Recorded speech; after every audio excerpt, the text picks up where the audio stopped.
مفتی طارق مسعود کے بیانات کے لیے طارق مسعود آفیشیل کو سبسکرائب کریں۔ طارق مسعود آفیشیل۔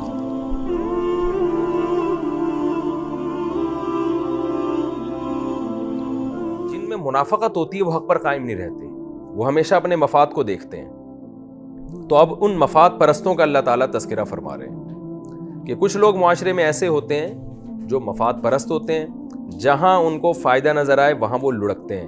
تو ان کا تذکرہ اب اللہ تعالیٰ کر رہے ہیں کہ اور میں نے آپ کو بتایا نا کہ قرآن کا مزاج کیا ہے۔ قرآن یا تو سب سے اچھے لوگوں کا ذکر کرتا ہے یا سب سے برے لوگوں کا، یعنی جب اچھائی کا ذکر کرتا ہے تو وہ ان اچھے لوگوں کا جو اچھائی کی انتہا کو پہنچے ہوئے ہیں، جب برائی کا تذکرہ کرتا ہے تو وہ برے جو برائی میں انتہا کو پہنچے ہوئے ہیں۔ تو قرآن نے پہلے انصاف پسندی کا حکم دیا، اب ان انتہا پہ پہنچے ہوئے برے لوگوں کا ذکر کیا جو اپنے مفاد میں حق کا راستہ چھوڑتے ہیں، اور حق بھی وہ جو 2 اور 2 4 کی طرح ہے، اور اس میں وہ بہت بڑے جرم کے مرتکب ہوتے ہیں۔ دیکھیں، آپ چند ٹکوں کی خاطر ظالم کا ساتھ دے دیں، یہ بھی برا ہے، لیکن آپ چند ٹکوں کی خاطر اسلام سے پیچھے ہٹ جائیں، خدا کے دین کو چھوڑ دیں، یہ تو بہت ہی برا ہے نا۔ یہی کام منافقین کرتے تھے، اور پھر ایک دفعہ نہیں کرتے تھے، بار بار کرتے تھے۔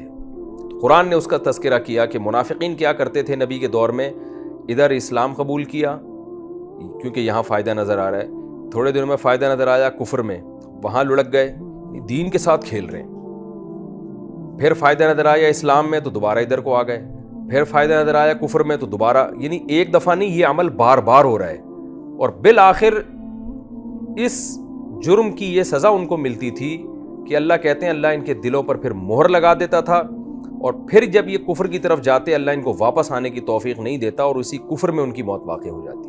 تو آپ سوچیں کہ جو اپنے دین کو بیچ رہا ہو اپنے مفاد کی خاطر، وہ بھلا اپنے مفاد پہ جب زد پڑے گی تو انصاف پر کہاں قائم رہے گا، وہ سیدھی گواہی کہاں دے گا۔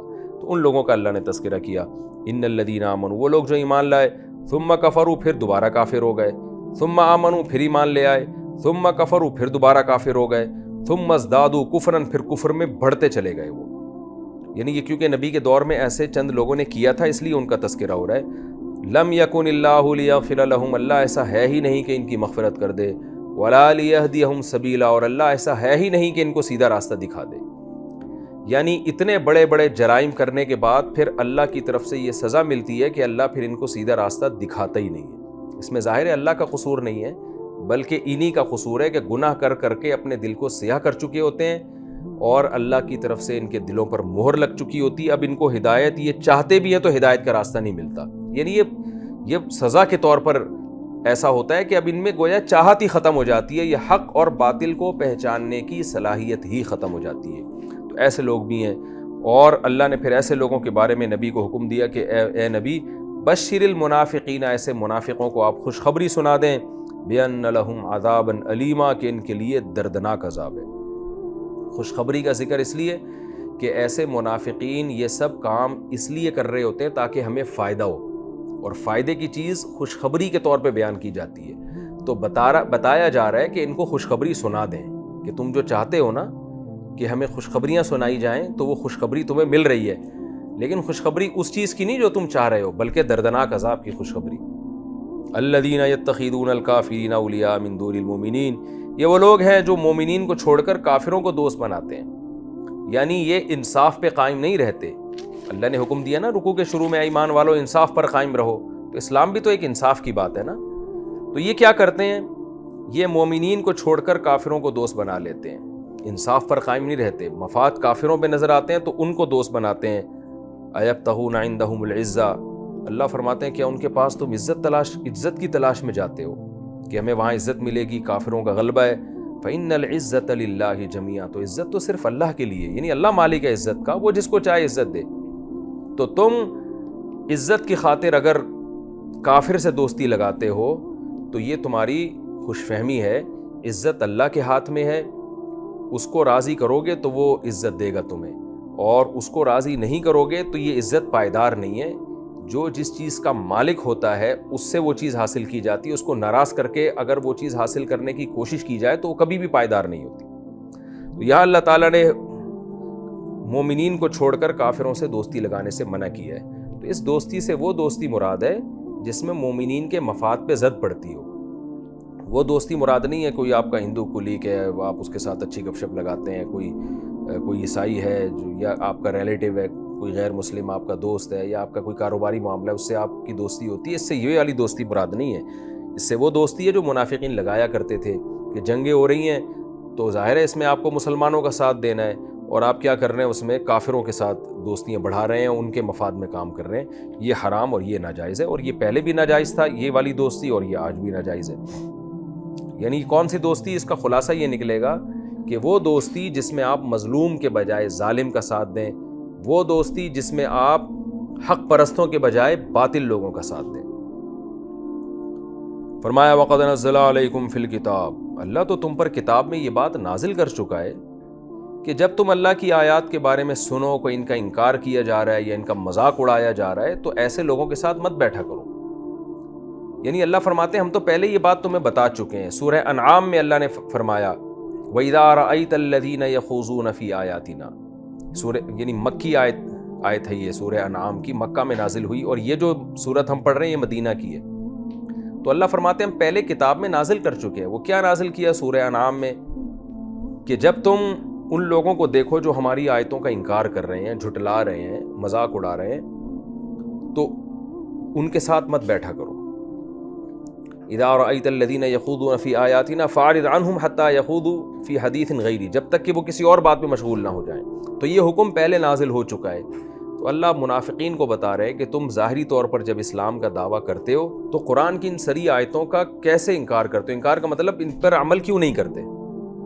تم جب کافروں کے ساتھ جا کے بیٹھتے ہو، وہ تو اسلام کا مذاق اڑاتے ہیں، ان کی محفلوں میں نبی کا مذاق اڑایا جاتا ہے، ان کی محفلوں میں یہ بتایا جاتا ہے کہ اسلام غلط مذہب ہے، اور تم لوگوں کو پتہ بھی ہے اور تم وہاں چپ کر کے بیٹھے رہتے ہو۔ تو اللہ نے کہا ہے کہ ایسے موقع پہ ان کے ساتھ مت بیٹھو۔ اسی کا قرآن میں تذکرہ کیا کہ اللہ نے تم پر کتاب میں نازل کر دیا ہے کہ اذا سمعتم آیات اللہ یکفر بہا، کہ جب اللہ کی آیات کا انکار کیا جائے، اس کا مذاق اڑایا جائے، فلا تقعدوا معهم، ان کے ساتھ مت بیٹھو، حتی یخوضوا فی حدیث غیری، جب تک کہ وہ کسی دوسری بات میں مشغول نہ ہو جائیں، انکم اذا مثلہم، اس لیے کہ اگر ایسا ہوا تو تم بھی انہی جیسے ہوگے۔ کسی کو گناہ میں دیکھ کر آپ کو اس گناہ پہ روکنے کی قدرت بھی ہو، پھر بھی آپ نہ روکیں، تو اس کی علامت ہے آپ میں اور ان میں کوئی فرق نہیں ہے۔ ان اللہ جامع المنافقین والکافرین فی جہنم جمیعا، اللہ نے پھر مسلمانوں کو تسلی دی، فرمایا اللہ ان منافقین اور کافر جن کے ساتھ یہ منافقین بیٹھتے ہیں نا اور اسلام کا مذاق اڑاتے ہیں، ان سب کو اللہ اکٹھے کا مطلب ان دونوں کو اللہ جہنم میں ڈالے گا، جمع کرے گا۔ جمع کرنے کا مطلب دخول میں دونوں جمع ہوں گے، جہنم میں داخل ہونے میں۔ یہ نہیں کہ درجات ایک جیسے، درجات تو ظاہر ہے قرآن میں آتا ہے کہ منافقین نچلی جہنم میں ہوں گے، کافر اوپر کی جہنم میں ہوں گے، یعنی منافقین کو کافروں سے زیادہ عذاب دیا جائے گا۔ تو اس آیت سے پتہ چلتا ہے کہ کسی بھی محفل میں جہاں دین کا مذاق اڑایا جا رہا ہو، شریعت کا مذاق اڑایا جا رہا ہو، یا اللہ کی کھلے عام نافرمانی کی جا رہی ہو، یعنی مذاق کبھی عمل سے اڑایا جاتا ہے، کبھی قول سے، عمل سے بھی مذاق اڑایا جاتا ہے، کھلے عام شریعت کی دھجیاں اڑائی جا رہی ہیں شرعی احکام کی، جیسے ناچ گانے کی محفلیں ہیں، ڈانس کی محفلیں ہیں، شراب کباب چل رہی ہے، اس میں مس گیدرنگ میں ایک بے حیائی کا ایک طوفان بدتمیزی ہے، تو یہ زبان سے تو نہیں لیکن عمل سے مذاق اڑایا جا رہا ہے۔ تو ایسی محفل میں بھی علماء نے اسی آیت سے استدلال کیا ہے کہ کسی کے لیے بیٹھنا جائز نہیں ہے۔ ہاں کوئی مجبوری ہو یا آپ کسی اپنے ذاتی کام سے گئے ہیں، کسی کام یعنی کام آپ کا اس محفل میں شرکت نہیں ہے، کوئی اور کام سے گئے ہیں، جیسے آپ بس میں جا رہے ہیں اور گانے لگا دیے یا اور کوئی بےہودگی ہو رہی ہے وہاں پہ، تو آپ ظاہر ہے اس بےہودگی میں شرکت کے لیے یا ان لوگوں کے ساتھ بیٹھنے کے لیے نہیں گئے، آپ تو سفر کے لیے گئے، تو ایسے موقع پہ انشاءاللہ گناہ نہیں ہوگا۔ یا آپ تبلیغ کے لیے گئے ہیں تو بھی گناہ نہیں ہوگا، یا آپ مجبوری میں وہاں بیٹھے ہوئے ہیں تو بھی انشاءاللہ گناہ نہیں ہوگا۔ لیکن یہ تینوں چیزیں اگر نہیں پائی جاتی تو پھر ایسی محفل میں بیٹھنا گناہ ہے، حرام ہے۔ جیسے کہ آج کل شادی بیاہ کی محفلوں میں ناچ گانے ہو رہے ہوتے ہیں، علماء نے لکھا ہے کہ ایسی محفلوں میں بیٹھنے کی اجازت نہیں ہے، آپ پر لازم ہے کہ آپ وہاں سے اٹھ کے جائیں۔ تو البتہ کوئی ایسی جگہوں پہ جہاں گناہ تو ہو رہا ہے لیکن آپ اس لیے جا رہے ہیں کہ وہاں آپ اس پہ بات کریں یا دینی کوئی پیغام لوگوں کو دیں، تو وہ شرن پھر جائز، نہ صرف جائز ہے بلکہ ثواب ہے. تو اس میں یہ نہیں کہیں گے کہ یہ گناہ کی محفل میں گناہ میں شریک ہے لوگوں کے ساتھ، بلکہ بھئی یہ تو خیر کو پھیلانے کے لیے گیا ہے وہاں پہ. تو کوئی کام بھی نہیں ہے، کوئی مجبوری بھی نہیں ہے، کوئی مصلحت بھی نہیں ہے، ویسے ہی جا کے آپ وہاں بیٹھ گئے تو یہ حرام ہے. تو شادی بیاہ اور ولیمہ ان میں اگر گناہ کی محفل ہے تو بیٹھنا جائز نہیں ہے. لوگ ایسے موقع پہ کہتے ہیں کہ اگر ہم نہیں بیٹھیں گے تو رشتہ داری ٹوٹے گی. تو ہم ایک اچھے کام کے لیے جا رہے ہیں، رشتہ داری جوڑنے کے لیے. تو یہ عذر گناہ بدتر از گناہ. رشتہ داری اتنی جوڑنا جائز ہے جتنی شریعت نے آپ کو اجازت دی ہے. جب آپ کا رشتہ دار فی نفسی ہی تو یہ مسئلہ درست ہے کہ رشتہ داری توڑنا کبیرہ گناہ ہے، لیکن یہاں توڑنے کی نسبت آپ کی طرف نہیں ہوگی بلکہ اس رشتہ دار کی طرف ہوگی جس نے اپنی محفل میں گناہ کا انتظام کیا ہے اور آپ کو شریک ہونے سے اس نے روک لیا. اس کی میں آسان لفظوں میں سمجھاتا ہوں اس کو. جیسے ایک آدمی کہتا ہے یار میں اگر رشتہ دار کی شادی میں نہیں جاؤں گا تو وہ ناراض ہو جائے گا. تو بھائی سوال یہ پیدا ہوتا ہے کہ وہ اگر ناراض ہوگا تو اپنی حماقت سے ناراض ہوگا نا. اس کو بھی تو چاہیے کہ اس کو پتہ ہے کہ میرا یہ ریلیٹیو دیندار ہے، اگر میں مکس گیدرنگ کروں گا تو یہ نہیں آئے گا، یا میں گانے بجانے کروں گا تو یہ نہیں آئے گا. تو یہ اس پر لازم تھا کہ رشتہ داری جوڑے وہ، اور آپ کی خاطر وہ اپنی محفل کو گناہوں سے پاک کرے. یعنی قطع رحمی کا گناہ اس کو ہوگا، آپ کو نہیں ہوگا.